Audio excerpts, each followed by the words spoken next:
আল্লাহ না করুক, আল্লাহ না করুক, আল্লাহ না করুক, দেশটার যদি স্বাধীনতা পরাধীন হয়ে যায়, দেশের স্বাধীনতা নষ্ট হয়ে যায়, দেশটা যদি অন্য কেউ দখল করে ফেলে, কোন বিজাতিদের হাতে যদি দেশ চলে যায়, আর আপনি আমার সামনে যদি এমন কোন শক্তি সামনে দাঁড়ায় রাইফেল আর বন্দুকের গুলি তাক করে যদি বলে ইসলাম সত্য হবে, মুক্তান করে কি তখন বলতে পারবেন আমরা মুসলমান কেল্লা কাটাইয়া দেব, ইসলাম দেব না?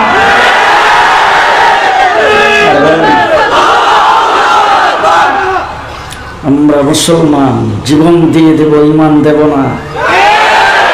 পারবেন? পারবেন? কেটা কেটা পারবেন? হাতে পারবেন? এই সময়টা এখন এসেছে, খুব ভালো করে বুঝছেন। শেষ কথা আমি আপনাদের সামনে বলতে চাই, মুক্তিযুদ্ধ করে দেশকে স্বাধীন করেছে। ভালো করে মনে রাখবেন, দেশ স্বাধীন হয়েছে, ৭১ মুক্তিযুদ্ধ হয়েছে জালেমের বিরুদ্ধে মুসলিমের লড়াই, জালেমের বিরুদ্ধে মুসলিমের লড়াই। নিরঙ্কুশ সংখ্যাগরিষ্ঠতা পাওয়ার পরও যখন বঙ্গবন্ধু শেখ মুজিবের হাতে ক্ষমতা ছাড়তে রাজি হয় নাই, গণতন্ত্রকে যখন তারা কবর দিয়েছে, গণতন্ত্রকে যখন তারা মুঠের ভিতরে নিয়ে এক না একতন্ত্র কায়েম করেছে, তখন দেশের মানুষ অস্ত্র ধরে দেশ স্বাধীন করেছে। ৭১ মুক্তিযুদ্ধ ইসলামের বিরুদ্ধে নয়, মুসলমানের বিরুদ্ধে নয়। ও আমার ভাইরা, ৭১ মুক্তিযুদ্ধ করে দেশ স্বাধীন করেছি কয়দিনে?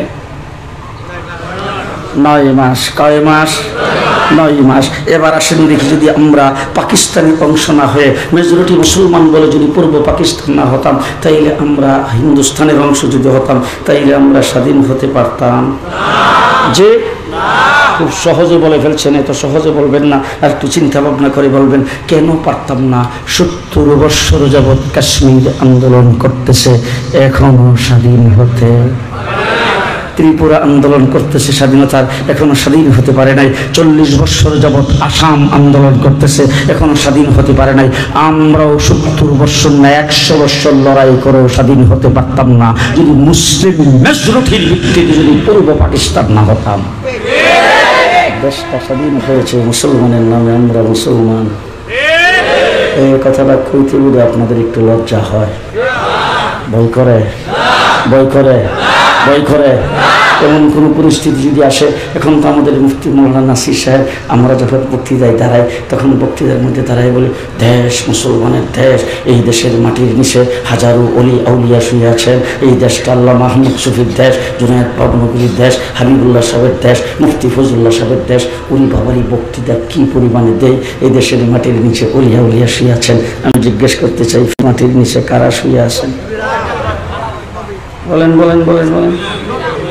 ৭০,০০০ নবী জন্মগ্রহণ করেছেন ফিলিস্তিনে। আমার দেশে আল্লাহ মাহমুদ শফির জন্ম হয়েছে, আমার শেখ মুর্শিদ আল্লাহ মাহমুদ শফি রহমতুল্লাহ আলাইহি। আমার দেশে শেখ মুর্শিদ জুনায়েদ বাবনগরী রহমতুল্লাহ আলাইহি জন্ম হয়েছে। আমার দেশে মুহিবুল্লাহ বাবনগরী জন্ম হয়েছে। আমার দেশে মৌলানা আব্দুল আজিজ সাহেব জন্ম হয়েছে। আমার দেশে মৌলানা আজিজুল হক সাহেব জন্ম হয়েছে। আমার দেশে মুফতি ফৈজুল্লাহ জন্ম হয়েছে। আমার দেশে মৌলানা হাবিবুল্লাহ সাহেব জন্ম হয়েছে। আমার দেশে ফখরে বাঙ্গাল জন্ম হয়েছে। আমার দেশে হাফিজ ইউসুফ জন্ম হয়েছে। আর ফিলিস্তিনে ৭০,০০০ নবী জন্মগ্রহণ করেছে। আমার দেশের মাটির নিচে ওলি আব্দুল গাউস কুতুব শুয়ে আছেন, ফিলিস্তিনের মাটির নিচে হাজার হাজার নবী শুয়ে আছে। সেই মাটিতে আজকে ৭০ বৎসর যাবৎ টনের টন বোম পড়ছে, শিশু বাচ্চাও নিরাপদ নয়, মা বোনেরাও নিরাপদ নয়।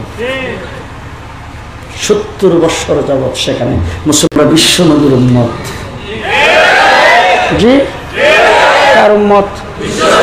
বিশ্ব নবীর মধ্যে। হযরত মুসা আলাইহিস সালাতু ওয়াস সালামের কাছে যখন তৌরাত কিতাব নাযিল হয়েছে, মুসা আলাইহিস সালাম দেখেন কিতাবের মধ্যে লেখা আছে এমন একটা উম্মত পৃথিবীতে আইব, নেক কাজ করব, একটা সওয়াব পাইব 10টা।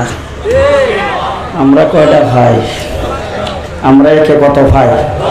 ফালাহু আশরু আমসালিহা, আমরা যা করি একে 10। হ্যাঁ, হযরত মুসা আলাইহিস সালাম আল্লাহর কাছে, আল্লাহ এই উম্মতটা তুমি আমারে দাও। আল্লাহ রাব্বুল আলামিন মুসা আলাইহিস সালামের ডাক দেখো, মুসা এটা আমার হাবিব, আমার মাহবুব মুহাম্মদুর রাসূলুল্লাহ উম্মত বানাইছে। হযরত মুসা আলাইহিস সালাম আল্লাহর সঙ্গে কথা বলে, মুসার নাম কালিমুল্লাহ। কি নাম? কালিমুল্লাহ। তো আল্লাহ একদিন জিজ্ঞেস করতেছে, আল্লাহ আমি যে আপনার সাথে কথা বলতেছি, এরকম কথা কি আর কারোর সাথে কোনোদিন কইবেন? আল্লাহ রাব্বুল আলামিন বলেন, মুসা তুমি কোথায় আর আমি কোথায়? মুসা আলাইহিস সালাম মনে করছে আল্লাহ পাহাড়ের উপরে, আর মুসা আলাইহিস সালাম পাহাড়ের নিচ থেকে কথা কয়। আল্লাহ ডাক দিয়ে বলে, মুসা এত কাছে না, আমি 7 আসমান পাড়ি দিয়ে সিদরাতুল মুনতাহা পার হয়ে আমার আরশের 70,000 পর্দার ভিতর থেকে তোমার সাথে কথা বলি, আর তুমি এখান থেকে শোনো। জেনে রাখো মুসা, তুমি জিজ্ঞেস করেছো আর কারোর সাথে কথা বলবে কিনা। একটা উম্মত পৃথিবীতে আসবে, নবী না, সেই উম্মতের সাথে আমি আল্লাহ পাক কথা বলবো, কোনো পর্দা নাই, ডাইরেক্ট। এত জোরে আল্লাহু আকবার বলে মানুষ শুনবে তো, আস্তে কয় ডাইরেক্ট ডাইরেক্ট। আনতাবুদাল্লাহ কান্নাকা তারা ফাইল্লাম তাকুন তারা ফাইন্নাহু ইয়ারা। ডাইরেক্ট আল্লাহু আকবার বলে যখন নামাজে দাঁড়ায় যাবে তখন বন্দার আল্লাহর মধ্যে কোনো পর্দা নাই, ডাইরেক্ট। মুসা তোমার সাথে কথা বলি পার্ট টাইম, তুমি যখন আসো এখানে, আমি যখন ডাইকে আনি তখন। আর এমন একটা উম্মত আসবে যে উম্মতের সাথে আমি 24 ঘন্টা কথা বলার জন্য আমার কথার ভান্ডারটাই তো তাদের হাতে ছেড়ে দিয়ে রাখবো। আল্লাহ পাকের কথার ভান্ডার 30 পারা কোরআন আমাদের কাছে আছে না নাই? এই বান্দা যখন কোরআন তেলাওয়াত করে স্বয়ং আল্লাহ তার সাথে কথা বলে, আল্লাহ তার সাথে কথা বলে। কেডা? কে? কে?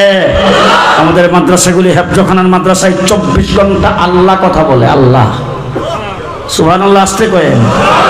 কে কথা বলে? কে কথা বলে? আল্লাহ কথা বলে।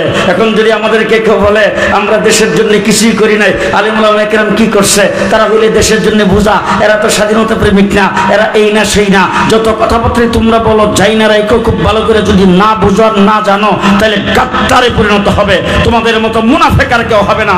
জেনে রাখো, দেশটা করোনা আসছে, মানুষ স্বাস্থ্যবিধি মানে নাই, মানুষ মাস্ক পরে নাই, মানুষ লকডাউন মানে নাই, মানুষ শাটডাউন মানে নাই, বাজারে বন্দরে দোকান পাঠে মানুষকে আটকে রাখা যায় নাই, গাদা গাদি করে রিক্সায় 2-3 জন একত্রিত হয়ে, মোটর সাইকেলে 2-3 জন একত্রিত হয়ে চলাফেরা করেছে। তোমরা যতই 3 ফিট দূরে থাকার কথা বলেছ, কেউ মানে নাই। মসজিদে একসাথে যায় দাঁড়াইছেন, একসাথে নামাজ পড়েছেন, গাদা গাদি করে বাজারে বন্দরে গিয়েছে, তারপর বিশ্ব মিডিয়া প্রমাণ করেছে করোনায় সবচাইতে কম ক্ষয়ক্ষতি হয়েছে বাংলাদেশে। এখন যদি কেউ মাইকের সামনে দাঁড়ায় বলে আমরা করোনার চাইতেও শক্তিশালী, কেউ যদি দাঁড়ায় বলে আমরা মোকাবেলা করেছি, পরিষ্কার বলতে চাই কসুর মোকাবেলা তোমরা করেছো।